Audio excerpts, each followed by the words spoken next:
I've got a new idea of something that I want to do, but what was it? What was it?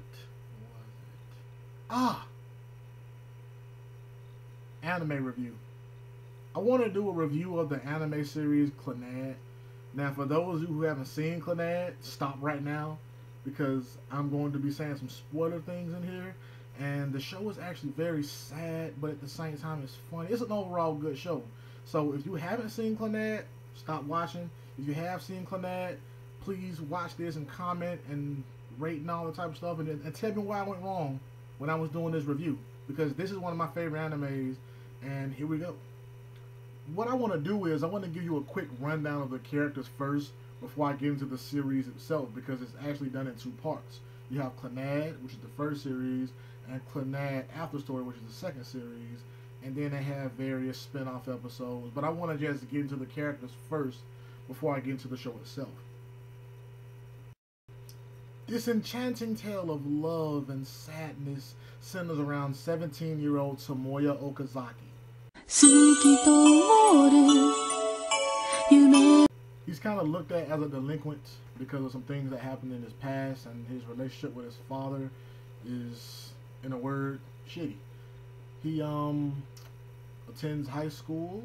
He's in his last year in high school, and he actually hates the town that he lives in, you know, which a lot of people can relate to, that you want to get out of, you know, a real bad situation. And he's pretty much just, in my opinion, living like a zombie type life. You know, he's just living for the sake of living until he meets a girl at the bottom of a hill on his way to school.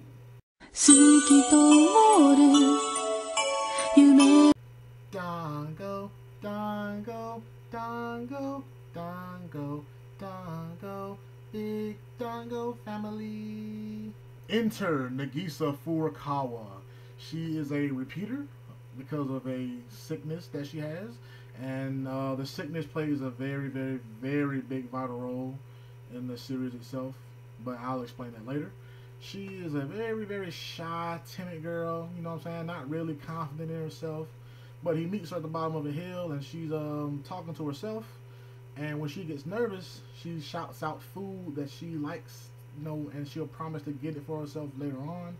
And the first thing she says when they meet each other is "Anpan," and that catches him off guard. He's like, But he meets her at the bottom of a hill, and that's the first heroine that he meets in the series, because there are a total of 5, and he meets her, and she is number 1.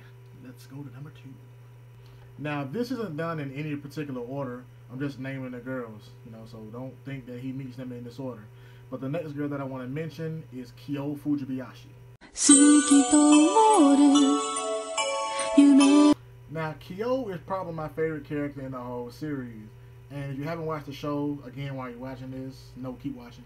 But Kyo's character, she's just kind of, you know, so headstrong and strong-willed, slightly violent. And it must just be the craziness in me, but that is so attractive.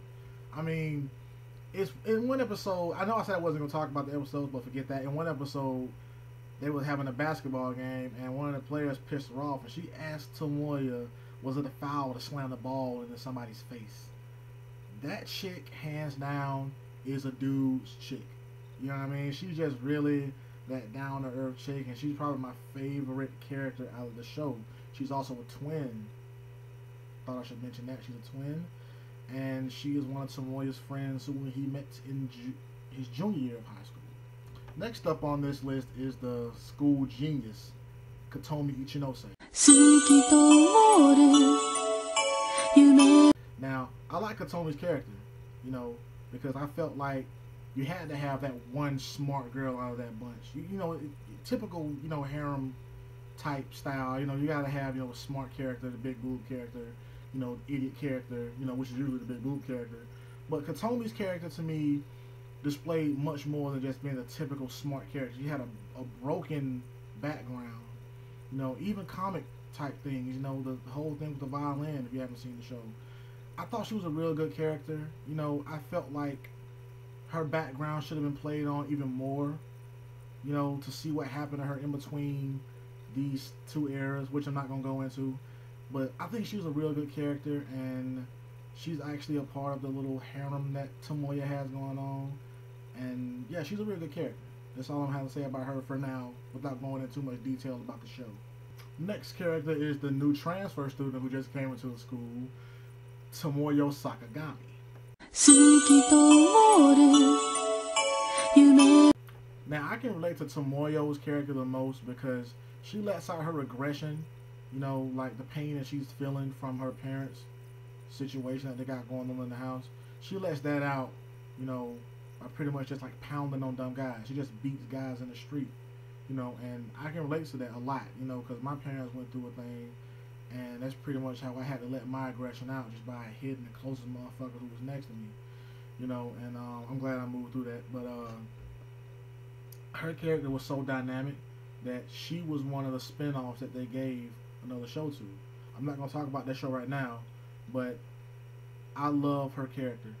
If I had been in this series, you know, not as Samoya, as a different character, she would have been the girl who I would have tried to go after and give my love to, because her character was just so dynamic and complex that I like a girl with a sense of mystery about her, and that's how she was. She was like mysterious in a sense to where like she was popular and didn't want it, and she was tough, but at the same time was looking for somebody to give her love to. And I think Tomoyo is probably the most dynamic character in the show, and that's why I love her character. And last but not least, it would not be a complete harem without a Lolita / comic relief girl, and that title goes to Fuko Ibuki.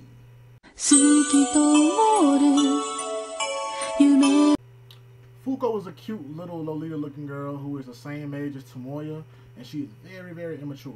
I like Fuko's character, you know, for what she brings to the show, which is a little bit of comedy, you know, at her expense.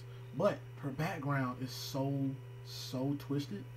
And not twisted in the sense of like, oh, it's, you know, bad, but just the shit that she goes through, you actually feel for her as a character. And that was like probably one of the first times I was actually kind of moved to tears when I watched an anime. Now, this show was one of the first shows I cried on, but her situation was probably one of the first one that actually moved me to tears. I won't get into the secondary characters, even though some of them are actually really funny, but this is just about the main 6 characters. And this is part 1 of my Clannad review, just a quick synopsis about the characters. And I hope you like this video and comment and subscribe. And part 2 will be coming soon, not too soon, because I have to do Bleach and Naruto reviews. But part 2 will be coming soon. And please comment, please subscribe, and see you guys next week, hopefully.